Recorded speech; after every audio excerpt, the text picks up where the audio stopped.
Yeah, it's very exciting for her. You couldn't ask much more for a debut of a freshman. I thought she handled herself very well. A lot of times there's nerves and things for newcomers, but she did a great job. Not only on obviously making her shots, but they put on a lot of pressure, and she did a good job against the pressure also. She wasn't the only newcomer that acquitted herself well. Yeah. Give us an overview of the rest of the first timers, if you will. Well, it's always exciting to have freshmen playing and playing quite a bit.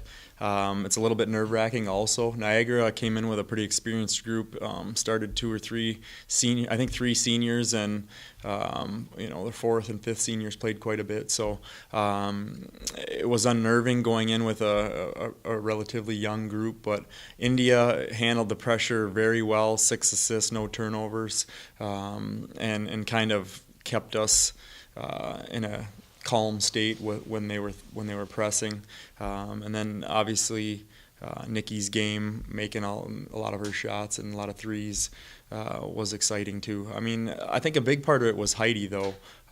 They were putting a lot of pressure on her, double teaming, and she was able to find the open player and made really good passes right to them, and they could shoot in rhythm, so that obviously helped too.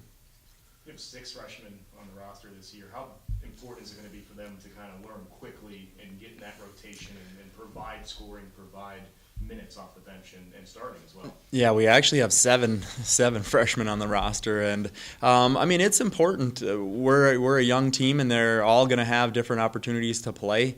So they've been working really hard to get themselves ready for those opportunities. They need to take advantage of them, and we're going to need them to do well when they go in. I mean, just as India and Nikki did. Morgan Olson has kind of stepped up big throughout the process, and just the matchups we had against Niagara weren't very good in terms of her getting a lot of minutes, but I think Kent State plays a bigger lineup and has some bigger players, so she'll have an impact on this game as another freshman. How quickly have they been able to pick up things too, coming in as freshmen?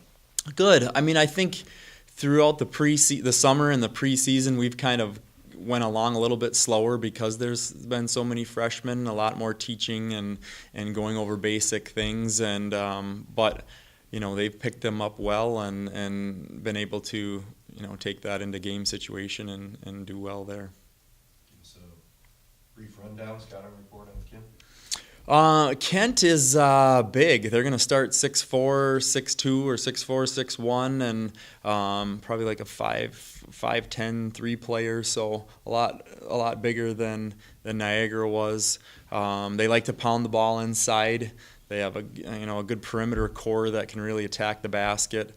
So they're a good all-around team. I mean, they were up on North Dakota State most of the game.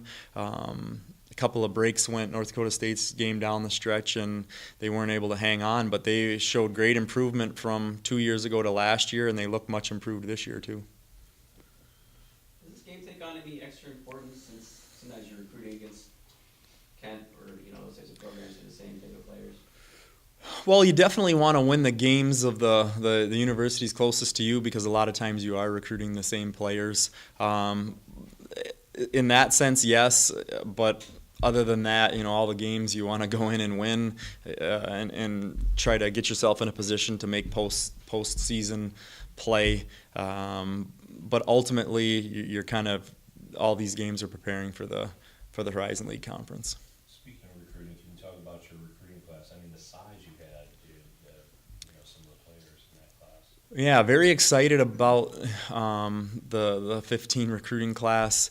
We've got 6'5", 6'3", 6'2" coming in, and we needed to add that size. I mean, we're losing our front line and Heidi and Tish in terms of the seniors and the experience, so we needed to have a really good front line class, and then we were able to get some guards to come in and really put depth to the class, and it was an exciting year for us. Has it been easier, recruiting wise for you than it was from year one?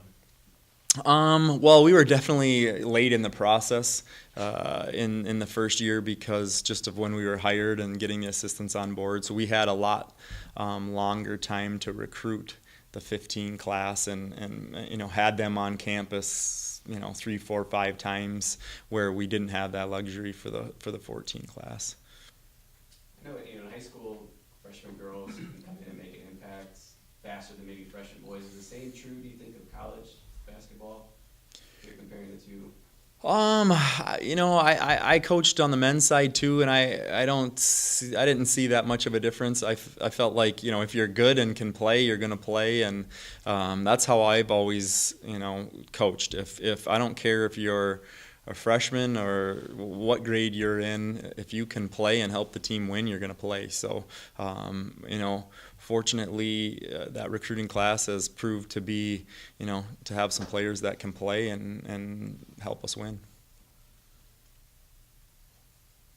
With all but one starter in that Niagara game with 30-plus minutes, not too many players on the bench got double-digit minutes. Are we going to see more of that as the season goes on, as far as those starting 5 getting 30-plus minutes a game, or are we going to see the bench kind of get a couple more extra minutes too? I would definitely see the bench playing more as the season wears on. I mean, a lot of those bench players have never played in a college game, or if they did, it was very, very sparingly. So they need to get used to that pace and level of play. And as the more minutes they get, they'll be more comfortable and be able to make a solid impact and a positive impact through their minutes.